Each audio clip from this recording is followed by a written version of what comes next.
We don't have to guess about it. I'm going to bring something back to your remembrance. Well, Yeshua is the first fruit that was dead, and now he's alive. So maybe this is talking about another generation who is also dead and then brought back to what? Life. And he tells us what happens. He said in verse 4, certain men have slipped in, whose judgment was written about long ago. Wicked ones. Don't forget these things. All right, now let's go to chapter 2, Revelation, and let's get our instruction. Let's get our instruction. And we've talked about this before, but we're going to take a look at it with the holy days as well. Now,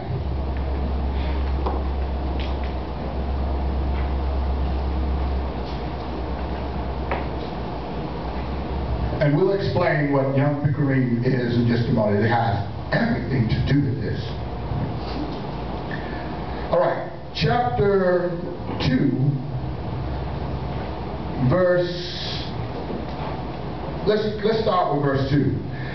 I know your works, and of course we know that these are to the 7 assemblies, right? I know your works and your labor and your endurance, and that you are not able to bear evil ones, and have tried those who say they are emissaries and are not, and have found them false. And you have been bearing up and having endurance, and have labored my name's sake, and have not become weary. But I hold this against you, that you have left your first love. So what do we need to do now? Find out what is the first love. This is another generation that he's talking to, and he says, I need to remind you of something. We have a common deliverance. And this is a person who walked with Yeshua during his time. And he's speaking to a people beyond his time frame. Okay? So he says, and this is Yeshua speaking, but I hold this against you, that you have left your first love. So, everyone look at this word, so, in verse 5. Everyone read that part right there. So, remember. Remember. Can you say that word? Remember. Remember. Again. Remember. From where you have fallen. Work with me. Here we go. We're going to try it again. So, remember from where you have fallen, and repent. Do the first works, or else I will come to you speedily and remove your lampstand from its place, unless you repent. So here's the instructions. Remember from where you've fallen. So this is talking to a people who have fallen. Can we make that summation, that it is a people who have fallen? Remember from where you've fallen, and go back and do the first word. So what is the first word? Let's go over to verse 16. Everyone read that together. Repent, or else I shall come to you speedily and fight against them with the sword of my mouth. All right, so go on to verse 17. There's a connection here. He who has an ear, let him hear what the Spirit says to the assemblies. To him who overcomes, I shall give some of the hidden manna to eat.